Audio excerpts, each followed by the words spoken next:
I am a resident, Matt, of Pennsylvania. Whether you like to believe it or not, I am. I'm going to vote for myself and not you. And let me tell you, there are a lot of people in this district that unfortunately don't have the ability to find work in their chosen profession to live here. That's one of the things that I want to change, that we can have more people, young people, that don't need to leave the area the way I did to go someplace else. And if we have less lawyers and more people with a solid business background in terms of what you do to attract business here, that won't happen. You were a functionary for Jamie Dimon at J.P. Morgan.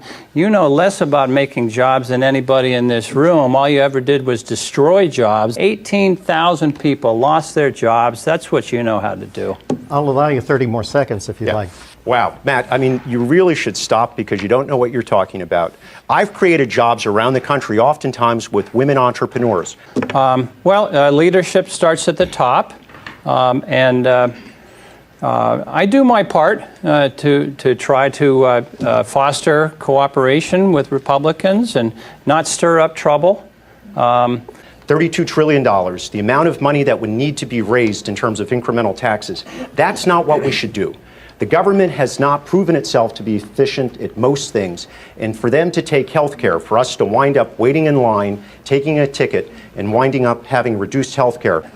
First of all, I think it's not likely that we're going to get to Medicare for all. Much more likely interim situation is allowing people ages 50 to 64 to buy into Medicare, which could be a nice interim solution. But when somebody gets up and tells you $32 trillion over 10 years, what they're not telling you is the other half, which is that it's going to be much more than that if you add up all the health care premiums, and studies have shown that we would save money. The Tax Cuts and Jobs Act is one of the most prolific things to revitalize and cause a renaissance in the U.S. around manufacturing. Not only did I vote against that tax cut, but I spoke out loudly against it. You know, here in northeastern Pennsylvania, we know what it is to lose jobs to other countries, to offshoring of jobs.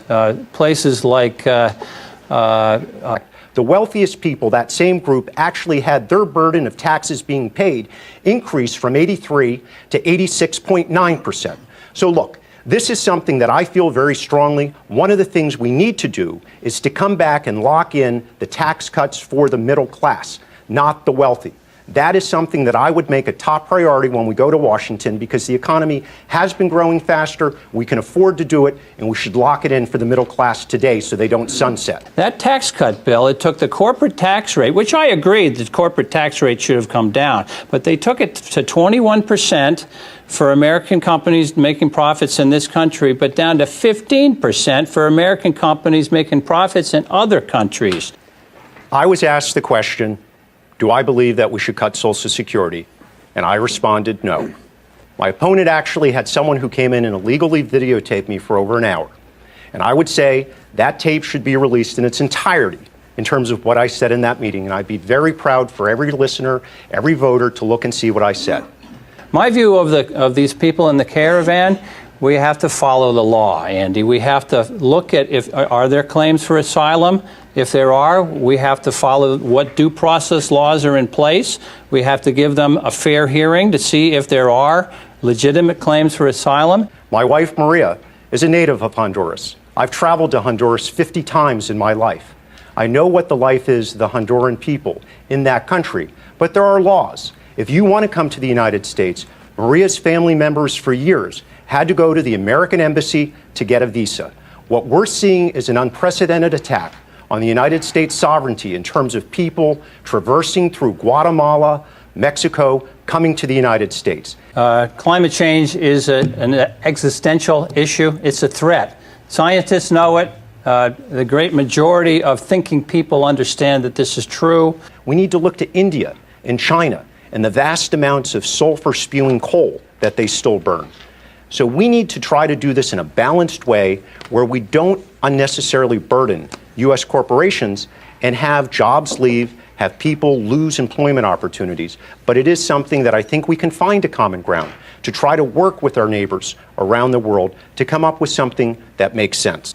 Of course, I think that's a good thing because coal is the huge contributor to carbon emissions and global warming and climate change and all of the things that follow. My opponent grew up in Canada, attending elite private schools with a silver spoon in his mouth. It's disingenuous that he's tried to make residency an issue rather than focus on real issues in his record. A record of supporting the radical left, voting 96% of the time with Nancy Pelosi while supporting sanctuary cities and open borders.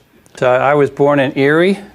When you're a kid, you move where your parents go. When I was 10, we moved to Canada. We lived there for a number of years. I graduated high school there. I've worked in the private sector my entire career, other than the time that I taught at Lehigh. I remember an older timer in the Congress said to me, Matt, I see you working the floor, working the other side for bills, and don't bother. If you get a good idea, somebody's going to steal it. You're never going to pass anything. If you're somebody who likes higher taxes, more job-killing regulations, unaffordable health care, and sanctuary cities and open borders, you're going to want to vote for my opponent. Wonderful things have been done for northeastern Pennsylvania. It's a playbook I want to follow, and I'm proud to represent this area. At the same time, we have my opponent who basically skydived into northeastern Pennsylvania. My opponent is not a moderate, as he'd like you to believe. I look forward to telling you how my experience, knowledge, and values will benefit you to increase prosperity and protect Social Security. Unlike my opponent, I'm not an attorney, or am I a career politician. I actually favor term limits.